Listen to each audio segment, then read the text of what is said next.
a blessed Saturday to us.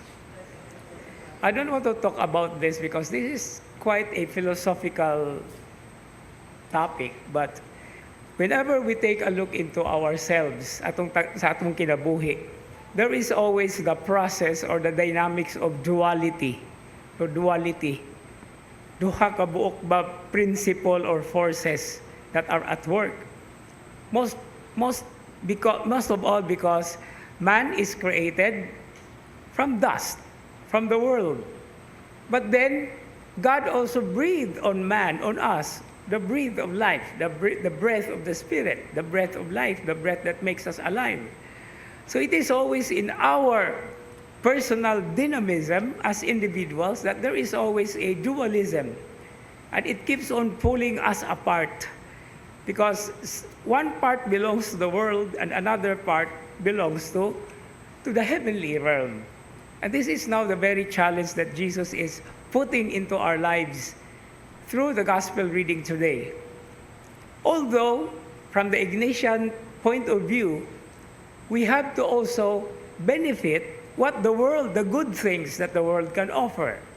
But let us always be reminded and be careful of how the world also becomes the realm of the evil one.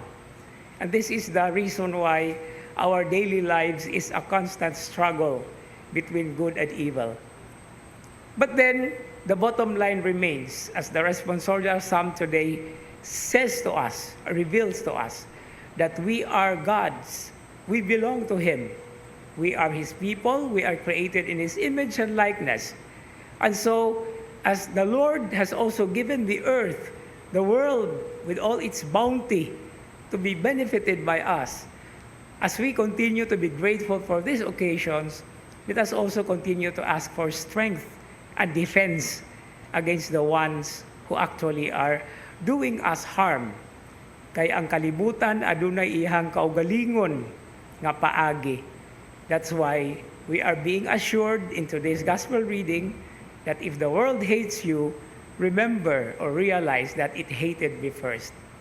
And one thing for sure it will be clear to us that we are of this world, we are in, not of this world, we are in this world. That is philosophical. We are in this world, but we are not of this world. In other words, the world is the stage where we have to realize the journey and the process of achieving the goal from which we have been created. I hope nasabtan ni nato, no? Yang atong kinabuhi adunay iyang kaugalingong tumong dili lamang dili sa kalibutan, but something that is heavenly, something spiritual, and something that is God's. Amen.